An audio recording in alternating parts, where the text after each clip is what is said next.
Welcome back to my cave once again, humans. I wanted to make this video to talk about what feels like an anomaly. This is a game that has very few levels and very few enemies, and it makes you repeat all of that over and over and over.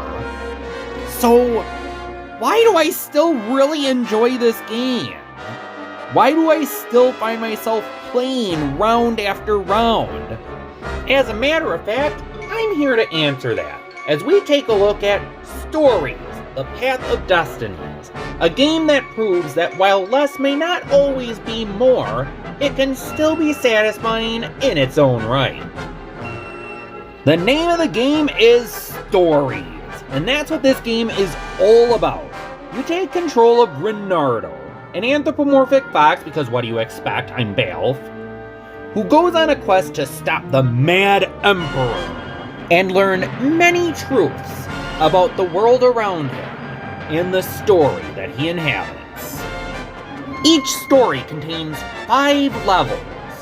You traverse through the stages, plowing through hordes of ravens, while collecting treasure chests. The treasures normally include ores and essences, and the big red ones even include some gems. But once you've bested the game as I have, they just drop fruit. Past the tutorial level, there are 10 different levels.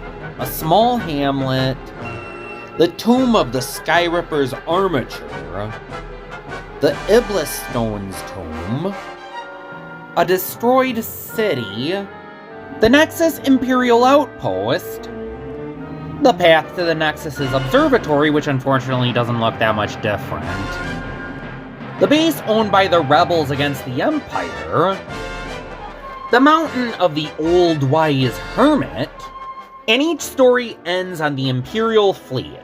Though each story has its own order, the levels will generally be in the same number every single time. Like, both of the Nexus levels will always be the 3rd level. The combat is very simple. You have buttons to attack, dash, use a hook shot, and a button you hold down to activate super abilities depending on the weapon you got. My favorite is the Ice Sword because you can freeze enemies and that allows you to one-shot kill them. You can also counterattack an enemy that has an exclamation point over its head just by holding the direction of the enemy and using the attack button. Unfortunately, there's not a lot of enemies in this game. There are no bosses, and there's only 6 enemies. You got your standard ravens, you got ravens with shields, you got power-up ravens, fire magic ravens, ravens that blow up, and gogglers.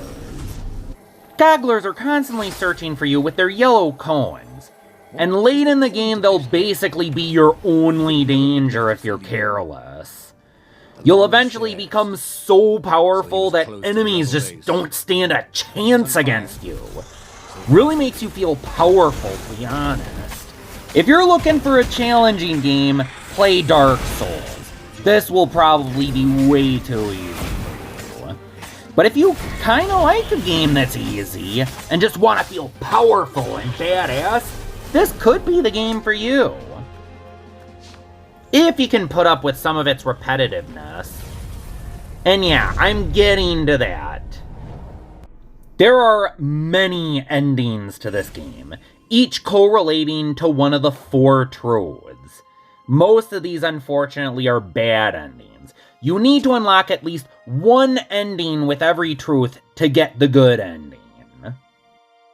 In a nutshell, this is a game you have to beat at least 5 times in order to get the true ending of the game.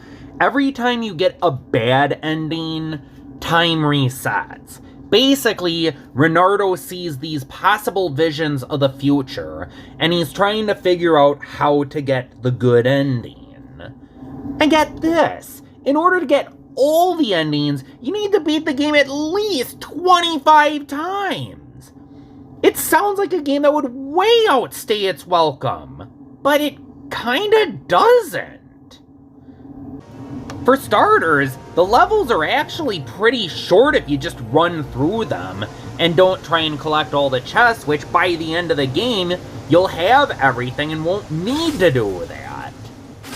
When you're just starting out, it'll probably take you about an hour to clear a single playthrough of this game, but once you get really powerful, by the end of the game, you'll be breezing through this game in less than half an hour. Each sword has their own ability and can unlock their own doors. The green blade heals you, the red blade spreads flames among the enemies, the blue blade freezes the enemies, and the purple blade speeds you up. All can be pretty fun to play with. Did you guys ever learn to swing Also, dance? I really like the narrator of this game. All the voice acting is done by a single person. You're taking me to the interrogators, aren't you? She said, wide-eyed. And then The she game jumped only has with one horror. voice Renato actor. says the It's no supposed to emulate an audiobook reader, so it makes sense that everyone is voiced by the same person. It feels like it was on purpose. Get to catch her. But I have to be honest, I found the endings to be rather intriguing. All the endings relate to one of 4 things, but it's interesting to see how they differ in their ending. Cats can run There's fast. endings involving Lapino, Renardo's old friend.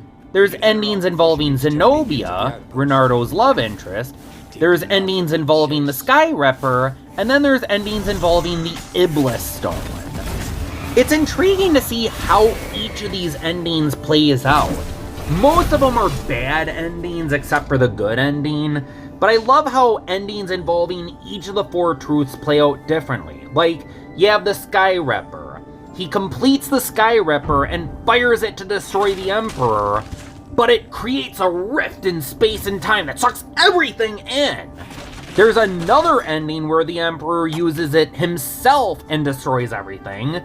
And then there's an ending where it doesn't get used at all. And I have to be honest, these endings kept me playing the game because I was intrigued to see how each ending played out. And I found a lot of these endings more intriguing than the good ending.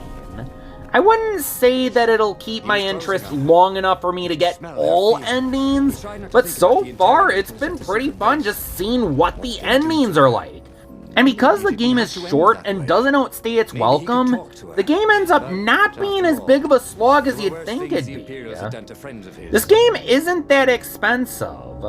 It might not rock your world, but it's worth checking out in my opinion. Especially if you're the kind of person who is intrigued by a story that can be played out so many different ways. And the gameplay, it can be pretty addicting at times too. It's simple, mindless, but kind of fun and satisfying.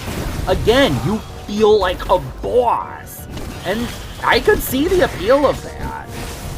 It's not one of my favorite games, but it was pretty fun, I have to admit. This is simply a game I enjoyed more than I thought I would. The Imperials there were no match for him. Soon after, Oh yeah, and as for Renardo himself, he's cool.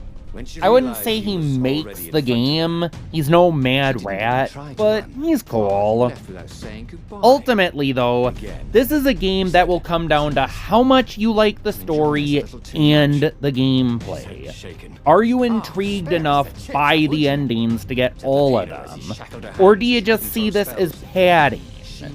This is a game where your opinion could definitely vary, but I personally enjoyed it. And it's not expensive either. I kinda want to take some time to review a whole bunch of Anthro starring games. There's a lot of games that I've always wanted to talk about, but just never got around to it. And I think maybe I should try and do my hand at some. There's gonna be some hidden gems in my series, and a few games I wasn't so wild about. I mean, you can't expect me to like every Anthro game, although having Anthro characters does help. It doesn't mean I am instantly going to like your game, and there are going to be a few negative reviews. But I'll save those for later. Until next time, I'm Baalf, and the cave is closed.